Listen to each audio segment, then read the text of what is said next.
स्वागत है आप सभी का एक बार फिर से। लोकसभा चुनाव की तैयारियों के बीच बीजेपी अगले कुछ हफ्तों में 160 कमजोर सीटों के लिए उम्मीदवार की घोषणा करेगी।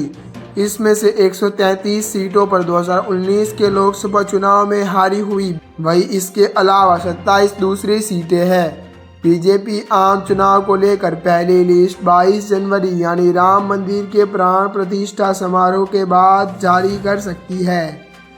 पंजाब, बिहार, महाराष्ट्र कई सहयोग के एनडीए से बाहर हो गए हैं। ऐसे में इस राज्य में बीजेपी नए सहयोग के साथ या अकेले चुनाव लड़ने की योजना बना रही है। साल 2019 के लोकसभा चुनाव में बीजेपी ने 533 सीटों में से 436 सीटों पर चुनाव लड़ा था।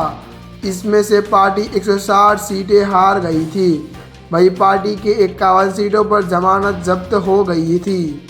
5 साल पहले बीजेपी ने 3 राज्यों की 56 सीटों पर अपने उम्मीदवार नहीं उतारे थे।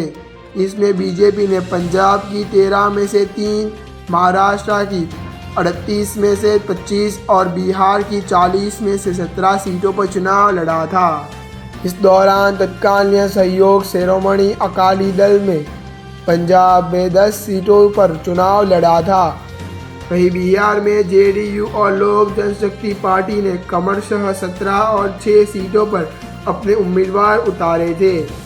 साथ ही अविभाजित शिवसेना ने महाराष्ट्र की 23 सीटों पर चुनाव लड़ा था। पार्टी अपने मौजूदा लोकसभा सांसदों में से कम 3% को बदलने पर भी विचार कर रही है। टिकट बदलने के लिए जो सत्ते बीजेपी में तय हो रही है, उसमें 70 साल से अधिक उम्र के सांसद, 3 बार से अधिक सांसद और लोकतंत्र में लोकप्रियता शामिल है।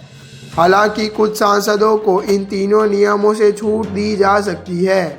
केंद्रीय गृह मंत्री अमित शाह ने पार्टी पदाधिकारी बैठक में राष्ट्रव्यापी वोटर शेयर को 5 साल पहले हासिल किए गए 37.7% से कम 10% बढ़ाने और उन राज्यों में 50% से अधिक वोट शेयर सुनिश्चित करने का आह्वान किया जहां यह इस बेंचमार्क में करीब है। बीजेपी को गुजरात, हरियाणा, झारखंड, दिल्ली, कर्नाटक, राजस्थान, मध्य प्रदेश, छत्तीसगढ़, उत्तराखंड, हिमाचल प्रदेश और गांव सहित 11 राज्यों में 50% से अधिक वोट मिले हैं।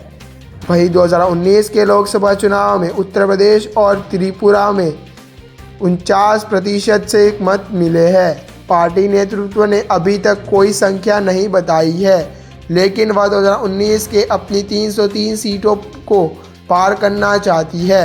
हालांकि कई बार पार्टी फोरम पर इस बार 400 पार का नारा भी लगाया गया है, लेकिन देखना होगा कि बीजेपी कैसे इस बार नए लक्ष्य को हासिल करती है। ऐसे ही अच्छे न्यूज़ जानने के लिए आप हमारी YouTube चैनल को सब्सक्राइब करना ना भूलें।